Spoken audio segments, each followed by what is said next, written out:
So ladies కోసం స్పెషల్గా మోగ్రా, జాస్మిన్ అత్తర్, రోజ్ అత్తర్, నెక్స్ట్ కేసర్ చందన్ అత్తర్, నెక్స్ట్ కస్తూరి అత్తర్. నిజంగా ఇవన్నీ అసలు లేడీస్ ఎప్పుడు రాసుకొని తిరిగితే ఒకటే గుర్తుపెట్టుకోండి, ఒక అమ్మాయిని మనం చూసినప్పుడు అది మ్యారేజ్ అయిన అమ్మాయినా కాని అమ్మాయినా సెకండరీ, లక్షణంగా ఆమె తయారై ఆమె దగ్గర మంచి సుగంధ ద్రవ్యాలు ఉంటే, మంచి ఆ వాసన అనేది వస్తే ఆటోమేటిక్గా ఆమెనే లక్ష్మీదేవిలాగా మనం కొలుస్తాం. అబ్బా ఎంత అందంగా ఉంది ఈమె, లక్ష్మీదేవిలాగా ఉంది.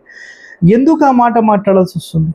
సో అంతటి అందంగా తయారవ్వడము, ఆ డ్రెస్సింగ్ కానీ, ఇలాంటి అత్తర్లు రాయడం వల్ల వచ్చే వాసన కానీ ఎంతో మంచి ఆకర్షించబడి ఆ ఇల్లు అనేది ఎప్పుడూ లక్ష్మీ కటాక్షంతో ఉంటుంది.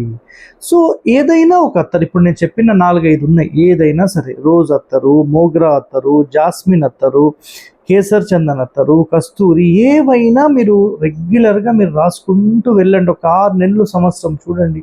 ఆటోమేటిక్గా మీరు అట్లా నడుచుకుంటూ వెళ్తే ఆ లక్ష్మీదేవి వెళ్తే ఎలాగైతే అద్భుతమైన వాసన వస్తుందో అలాగే మీరు తయారవుతారు. అర్థమైందా? మన దగ్గర నుంచి చెమట కంపు రావాలా, మంచి అద్భుతమైన సుగంధ ద్రవ్యాల వాసన రావాలా, మీరు ఆలోచన చేసి డిసిషన్ తీసుకోండి. Okay, thank you.